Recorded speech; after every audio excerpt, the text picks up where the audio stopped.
show you how to make things that are nerdy, tasty, hopefully both. Today we're working on truffles. Not specifically nerdy, but I just love to make them, and they're so versatile.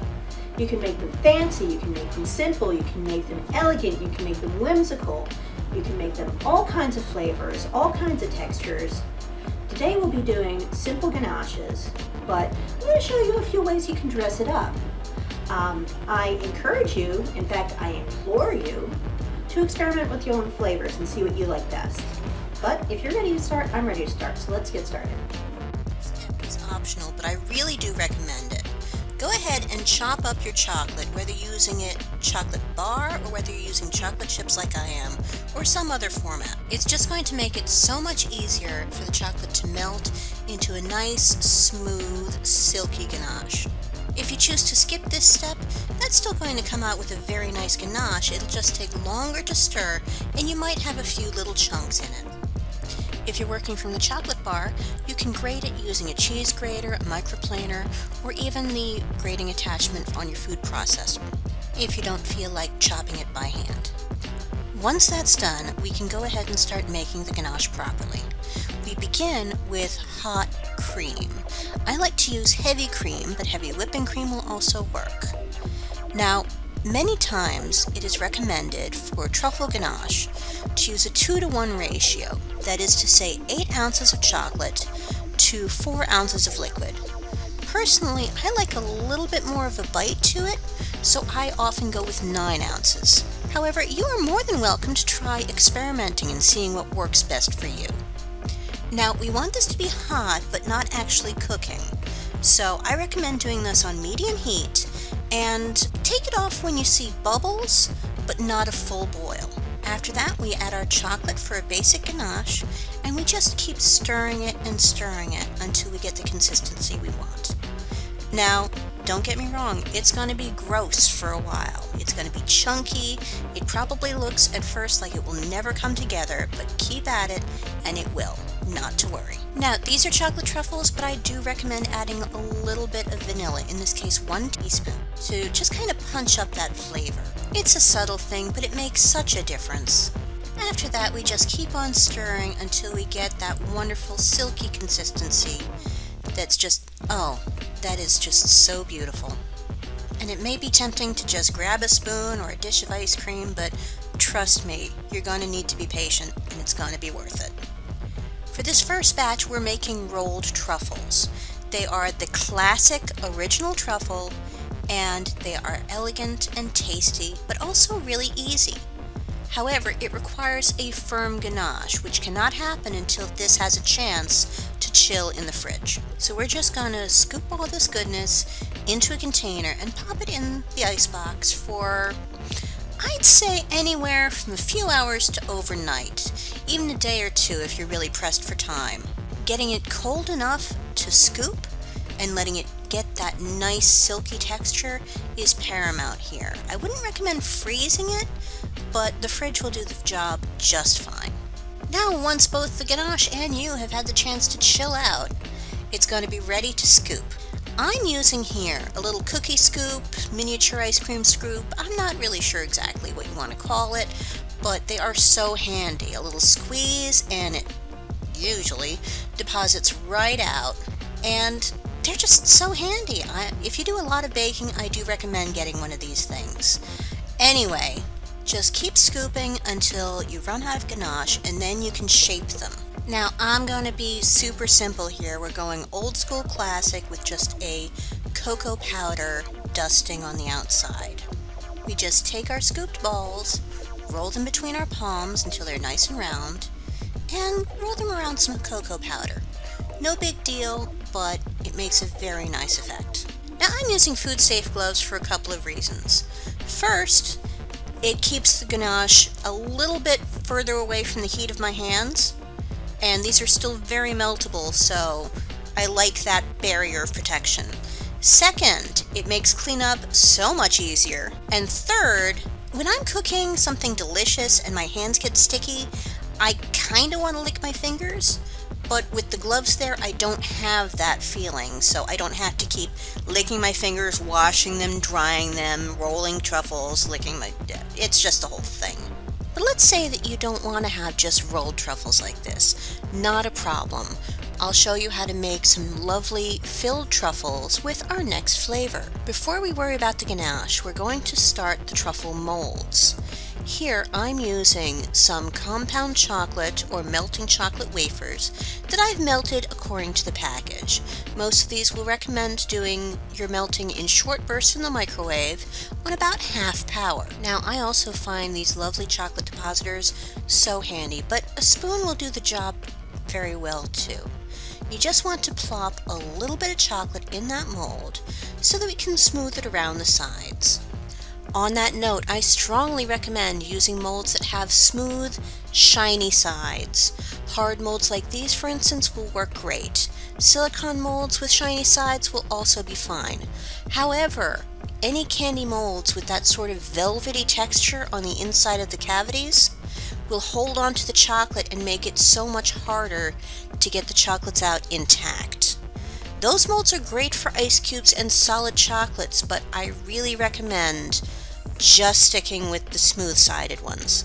Otherwise, you're going to have broken truffles, and that just makes everybody sad. Now, you may have noticed the return of the rubber glove.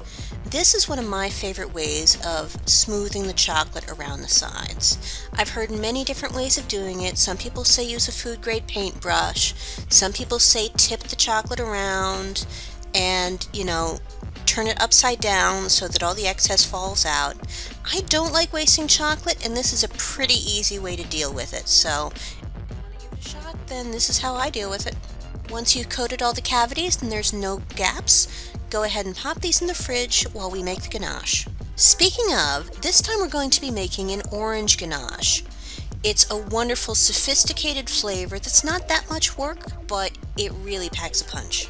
We're just going to take another 4 ounces of cream, but we're also going to take the peel, or rather the zest, of 1 orange. We're going to heat up the cream and let that come to a nice warm temperature, then take it off the heat and let it steep for, I'd say, about 30 minutes. After that, we just go ahead and strain out the peel and then proceed just as we did with the ganache before. We heat the cream up until it's nice and warm but not boiling. We take it off the heat and we add the chocolate. We keep it stirring and stirring while it gets gross and then gets vaguely less gross. We add about a teaspoon of orange extract because it's delicious and why not? And then we just keep on stirring, stirring, stirring until we reach that texture we love so much. And sure, it's going to take a little time and it's going to take a little arm work, but hey, it's an exercise and it's going to be so worth it. Once we've gone ahead and achieved that beautiful velvety loveliness, we're going to go ahead and grab our molds and start depositing it. Again, these depositors are so handy, but a spoon will work fine. Now, do be careful not to fill them all the way up. It can be really tempting to want to get as much ganache as possible in there, but you are going to want room for whatever lid you have on the bottoms of these guys.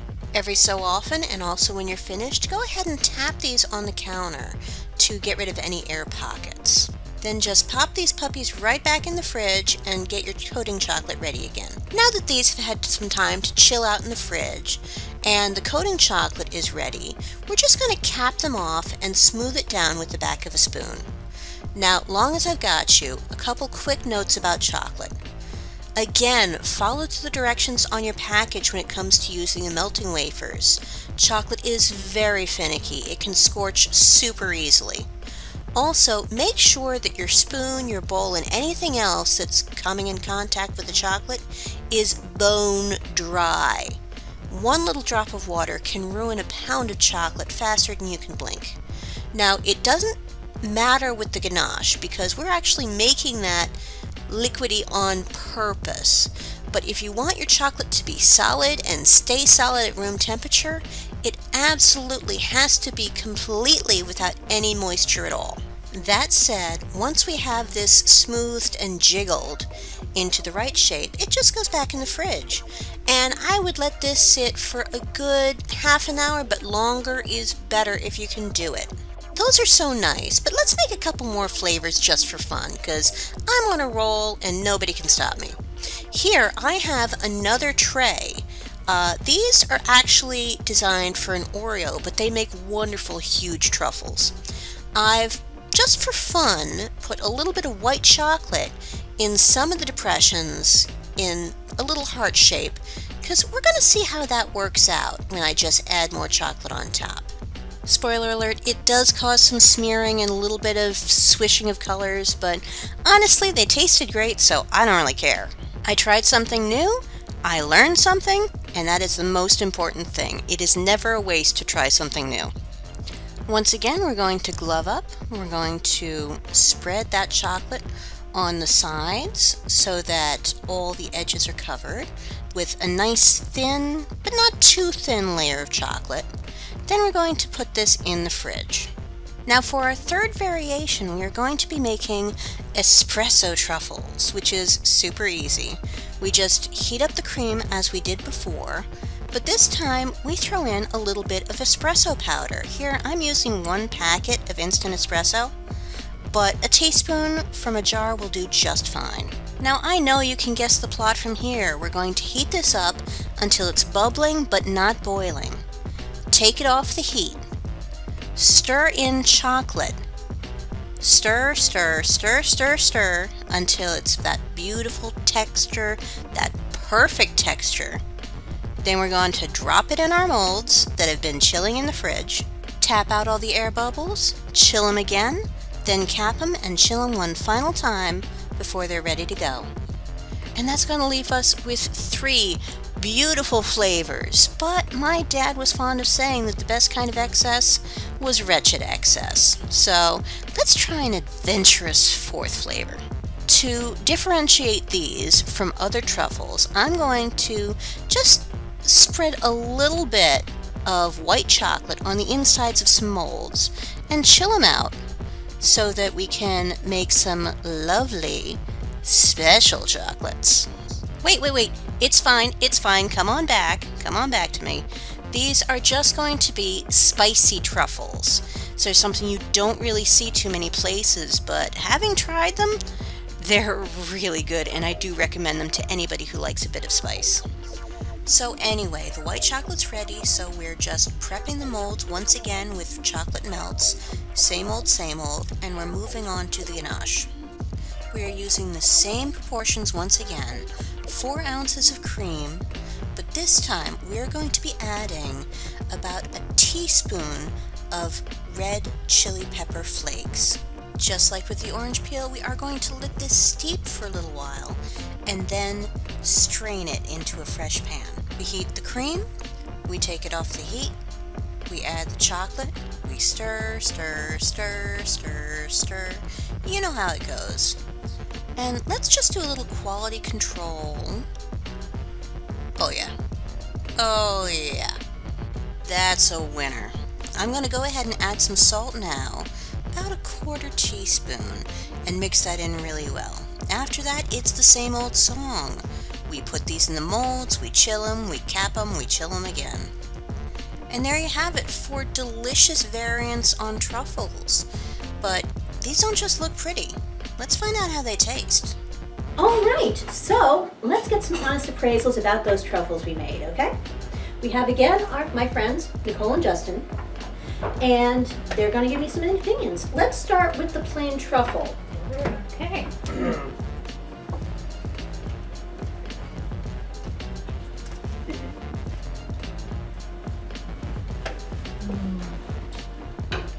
It just melts.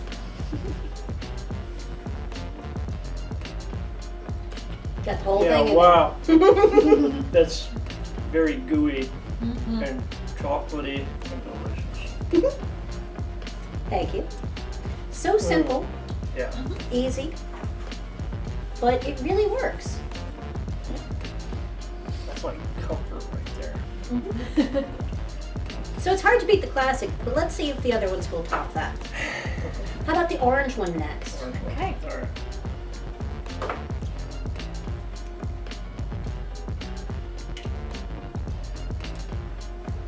Very good. You can hear the crunch. Mm-hmm. Oh, see, I didn't get any of these ones. I had to Yeah, I will not stop you more. from truffling. Such a sacrifice. There's that intense burst of orange flavor, like right out the gate. And the decoration has a nice little crunch to it, like you were saying. Good texture. And again, the chocolate's very good. And it's an easy trick. It's something you can do with any of your candies anytime you want. And it just does add a little something, a little je ne sais quoi. Are you ready for the espresso? Yes. Do that thing. Alright. Ready?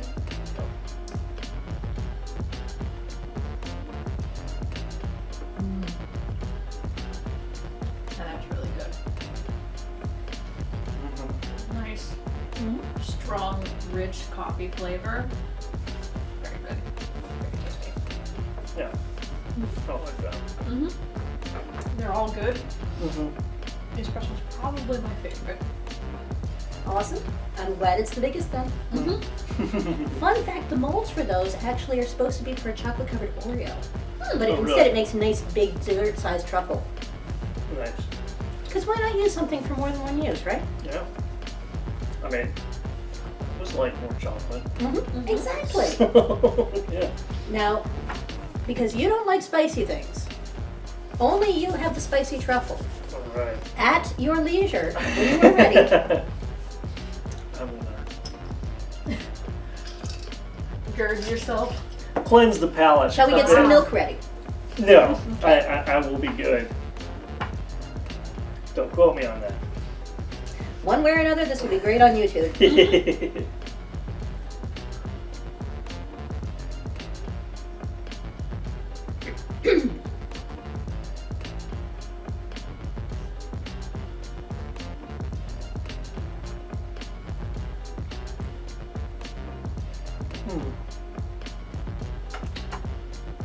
So, a lot like the regular truffle, it has very deep, intense chocolate flavor, like right off the bat. But with chili flakes, you get some of that residual heat kind of in the back of the mouth. I don't think it's all that spicy. It just adds quite a bit of depth and flavor to the chocolate. So, okay, probably fine. Maybe a little spicy for you. I was gonna say. It's You're both pretty going to try if you good. want. Still But I won't some make you. left. No. I'm gonna stick with my All safe right. options. All right, well, thank you Come back guys to so that. much. Enjoy. Thank you. I'll let you eat in Oh peace. yeah. Okay, so thank you guys for joining us. By all means, I encourage you, I implore you, try experimenting with different flavors. See what you like best. See what your friends like best. See what pranks you can play. And I look forward to seeing you next time. This has been Sarah with Feasting on Fanfare, and get out there and play with your food. Bye.